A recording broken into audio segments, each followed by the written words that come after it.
Hey, what's going on, guys? Welcome back. In this video, we are looking at the NBA slate for tonight. We have Game 1 of the Eastern Conference Finals, Celtics, Miami Heat in Miami. Let's go ahead and get started. Just one game today. We have the Mavs game tomorrow, Mavs Warriors Game 1. So we'll have these videos out every day. I'll also touch on price picks afterwards, and I'll probably have a baseball video out this afternoon as well if you guys are interested. So, as always, if you enjoy the picks, I appreciate it if you hit the like button for me. Subscribe if you haven't already. You can check out all the socials down below. Twitter, the website, prize picks code, all that good stuff is there. So we got captains. We haven't had showdown slates that I haven't played showdowns in a while. Basically, since football season is typically where I'll play showdowns. Don't really play baseball showdowns. Don't play basketball showdowns. But that's what we'll have for the next couple of weeks. Most expensive guy on the slate is Jason Tatum. Just in the utility spot, he's $12,000. Jimmy Butler's 10-8. The Heat are at home. Butler's been doing great for them. Not that Tatum hasn't done great. Last series, he led them to back-to-back wins, 23 and 46 points. Game 7, yes, his teammates caught fire. Pritchard went 4 of 6 from distance. Grant Williams hit 7 threes, so he didn't have to take more than 14 shots. But if those guys weren't hitting shots, I'm sure Tatum would have put his team on his back and taken like 29, 30 shots like he has been. He's a good play today.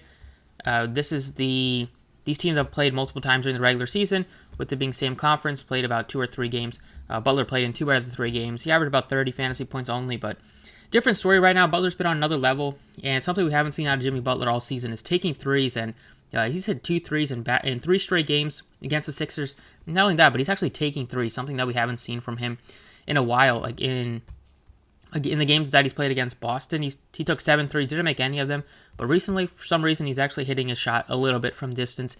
Even though he might not take much, Celtics are good defensively to stop that 3-point shot, but I gotta go with Butler as my favorite captain play when he is at home here. No Kyle Lowry, so more assist opportunities, more usage for Jimmy Butler. So I prefer him to Jason Tatum. And then I might even prefer Jaylen Brown to Jason Tatum just based on the savings that we get. Brown against Miami averaged 42 fantasy points in the 3 meetings. Got you almost 25 points. Hit almost 50% of his threes and got you almost 6.5 rebounds per game with 3 assists. So do like Jaylen Brown here. I'm going to go ahead and put him in the second utility spot. I just think the savings are big enough to where it might be warranted to go Brown instead of Tatum. You have Bam at 84. He looks fine. Looks like we'll get Robert Williams back. He was available to play in Game 7, but he did not see the floor.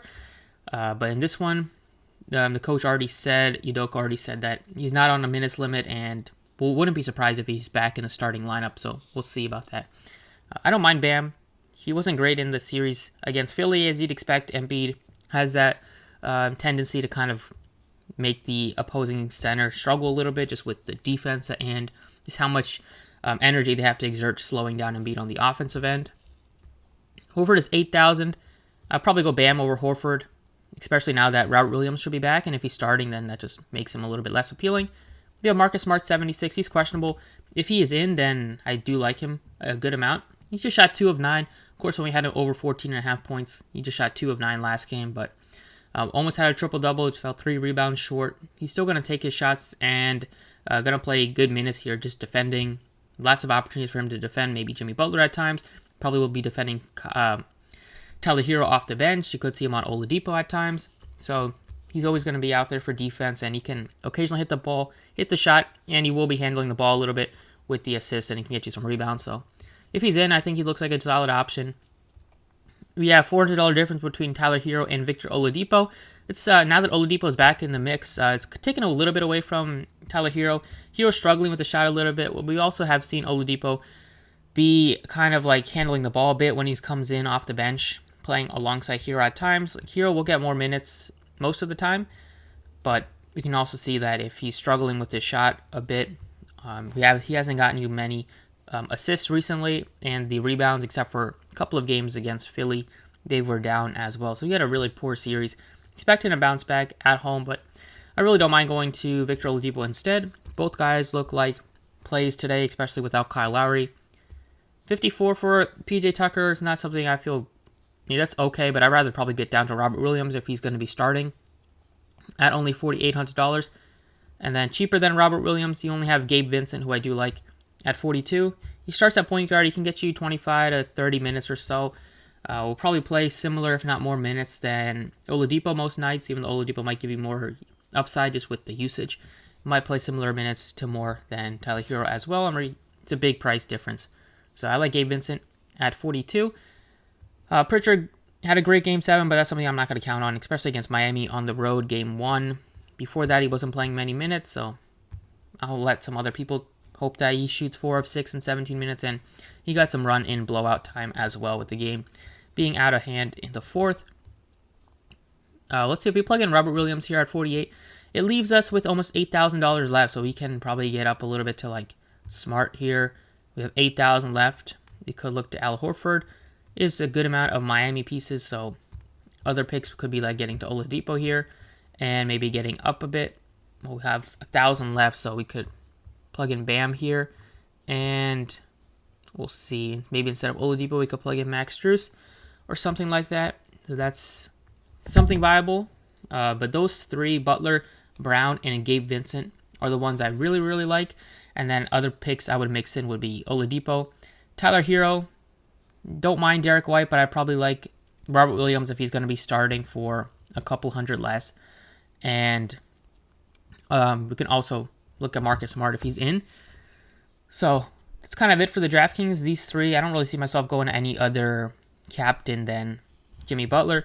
See if we wanted to plug in. I think Miami will win this game, so if I plug in a couple of Miami pieces like Oladipo and Hero, it leaves us with 76, so this is where we could plug in Marcus Smart if you're not completely sold on Robert Williams yet. I will want to see if he's starting before I feel great about putting him in, but these are the three that I would start my DraftKings Showdown with. With that said, let's go ahead and look at FanDuel. All right, over on FanDuel, we have Tatum as the most expensive piece once again. Then Butler's 500 less, and we get a decent drop-off to Jaylen Brown. So see if we start with the same type of build with the Butler here. We probably will be able to get to Tatum and Brown here. Those would be the three that I would feel great about paying up for. I like Brown a lot more than Horford for just 500 more.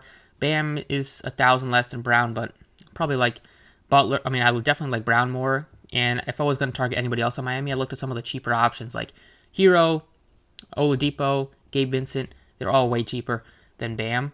We got a good price tag on Robert Williams, decent price tag on Derek White. If I plug in Gabe Vincent here, it leaves us with $9,000. So this is where we could plug in Robert Williams at 85 if he's starting, and then we could even upgrade from Gabe Vincent to Derek White if you wanted to, but I'd probably like Vincent more just to get to another Miami piece.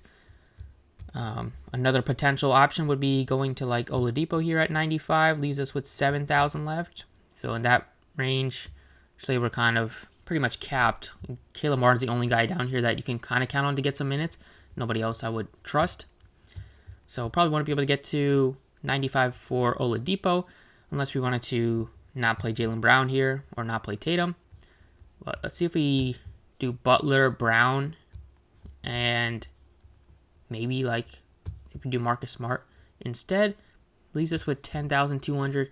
So this is where we'll be able to put in like Oladipo if we wanted to, and then 11,000 we can plug in like Tyler Hero as well, get to more shooters instead.